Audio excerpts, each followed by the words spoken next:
Hey guys, welcome back to a brand new video here on the channel, and today I'm going to be doing my review of episodes 1 and 2 of Frasier 2023. Now, some people have called this a reboot, a revival. It's a bit of all of the above. It's like a continuation on from season 11. So again, the first two episodes are out at the moment on Paramount Plus, and eventually they're going to trickle out, and I think the last one is the beginning of December. So I'm not going to be doing individual ratings for each episode. I'm going to eventually rate the entire season as a whole. But I just want to go over each episode as it comes out, because for those who don't know, some may know with my previous videos on Frasier that actually did really well on this channel, surprisingly enough. But I want to talk about Frasier because it's near and dear to my heart. Watching the original series growing up when I was in high school with my dad, it was actually good bonding time for the both of us. It was actually really good. We laugh about it, we joke about it, and we converse about it after the episode would air. And then when the series finished, it was a big deal for us. You know, we lived and breathed throughout these characters' lives. And when it all came to an end, it was kind of sad for Dad and I. And I was really hyped that they were going to do a brand new season. Obviously, we all know that David Hyde Pierce was not returning as Niles, and he had a pretty legit answer. And I give kudos to him because he's a class act. He's essentially like, I don't have anything else to do for Niles. Like, I just feel like his story's been told along with Daphne and their son David. We see David Crane featured in this series, which is pretty interesting, but I'll get to that in a minute. And to this very day, I still binge watch all of the seasons. So I usually shift between Frasier and Home Improvement. They are like my coping mechanisms before bed. I don't really watch like new episodes of television before bed because usually I'll doze off and I'll forget what's happening and I'll miss out on stuff. So I need stuff that is familiar, and to me it is Frasier and Home Improvement. So when Kelsey Grammer announced that they are in the midst of writing a brand new season that's going to be a continuation on from season 11,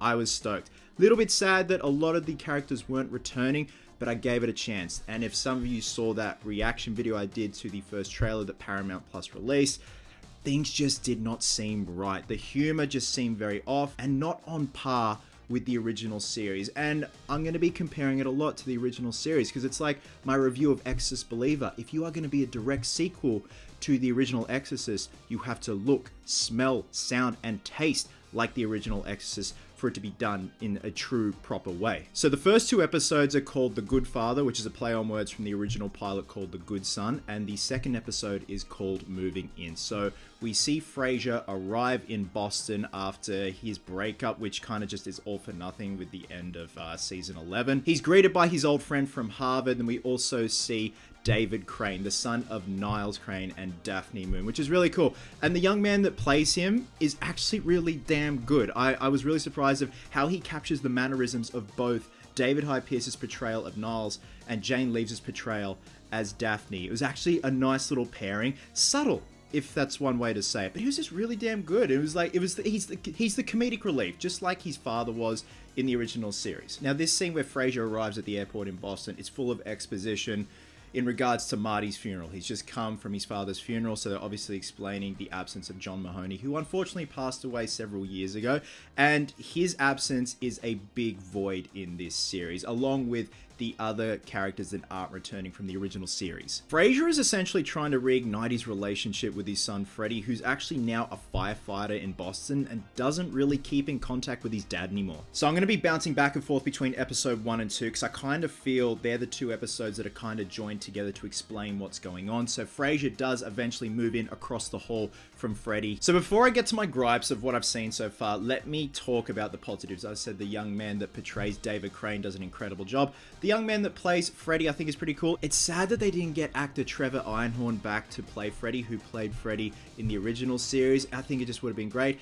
Him and Kelsey Grammer have worked together previously, like not long ago, in a recent series. I don't know it off the top of my head, but it was good to see them back together.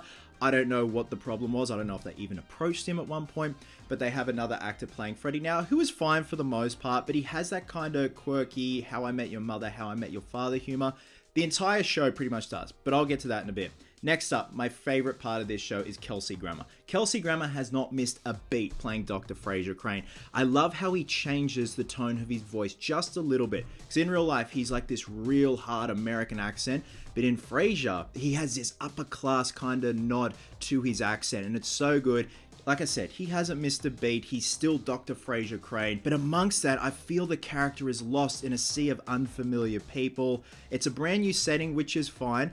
But the lack of Niles, Daphne, Roz, even though Peri Gilpin, who plays Roz, is supposedly going to have a cameo in this series at one point. Apparently Lilith, Frasier's ex-wife, is going to have a cameo. I don't know when. And obviously the big absence of John Mahoney is a massive void in this series. This series so far to me just comes off as bland, uninspired, and it just should not have been attempted. Like I've said with a lot of things where it be direct sequels, especially with horror movies, just because you can doesn't mean you should. And in this case, what I loved about the original series of Frasier is Frasier wasn't always front and center.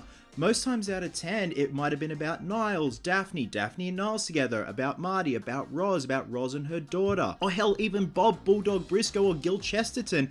Frasier wasn't always front and center, but you still had a damn good time with all these other characters surrounding him. And that's what made Frasier so good. And the lack of these characters in this brand new revival series, it's just so uninspiring, and just the tone is not there. It doesn't look like Frasier, smell like Frasier, taste like Frasier. And I absolutely hate saying that. Again, Frasier means so much to me, and I always try and see the good in everything, guys. The only time I laughed was at one joke in episode 2, and it's literally one of these laughs. And going back to what I said at the beginning of the video in terms of the How I Met Your Mother, How I Met Your Father humor, that seems to be the norm these days with sitcoms. And I think Frasier just hit at the right time in the 90s, and it should have stayed in the 90s. Even though it went into the early 2000s, it still was on par with the humor it had as it started with in 1993. Now I will say this, at the end of episode 1, Marty does get a nice little send-off and memoriam, and it's a nice little bit between Frasier and Freddie, and it gives them that little bit of bonding time, and there's a bit of exposition, and it was kind of sad, and it kind of made me tear up a little with the nice memoriam they had for John Mahoney at the end, and I thought that was a class act in itself. If anything, I'll say this from what I've seen so far from episode 1 and 2, there is a little bit of enjoyment to be had in this series, but if you're wanting a perfect follow-up from the original series, it's not here, and like, time will tell who's going to cameo in the series, whether it be Roz, Lilith, or we might get a surprise and David Hyde Pierce might rock up. But something's definitely missing with the lack of Niles, Daphne, and Roz. And if you are going to be continuing on from a very popular sitcom, let alone a very popular spin-off series where spin-off series usually fail, then you've got big shoes to fill. And unfortunately, what I've seen so far, it has definitely not filled those shoes. Again, Kelsey Grammer's great, but he's just lost in amongst a sea of randoms, people I'm not familiar with, and it could be one of those things by the end of this series, I absolutely love these characters, and I'm hoping to be definitely proven wrong. Again, there is a little bit of enjoyment in this series. It's one of those things where I'm finding solace in its blandness and genericness and playing it safe. Again, very akin to How I Met Your Father and How I Met Your Mother. To me, that's not the proper humor for an IP like Frasier. It was so well written, it was a class act, and even though by the end, the last couple of seasons, it tapered off a bit in terms of how on par the humor was, it still resonated with me. So like I said, guys, I'm not going to be rating each individual episode. When the series is all done after the 10 episodes have aired, I'm going to give my final score on the series as a whole, but so far, I really hope I am proven wrong in terms of how I'm feeling right now. It just feels soulless, empty, and just, again, just because you can do it doesn't mean you should do it. Kelsey Grammer's great. I'm not too confident in how this is going to go. We've got 8 episodes to go. Let's hope it's good things from here on out. Love you guts, and I'll catch you in the next one.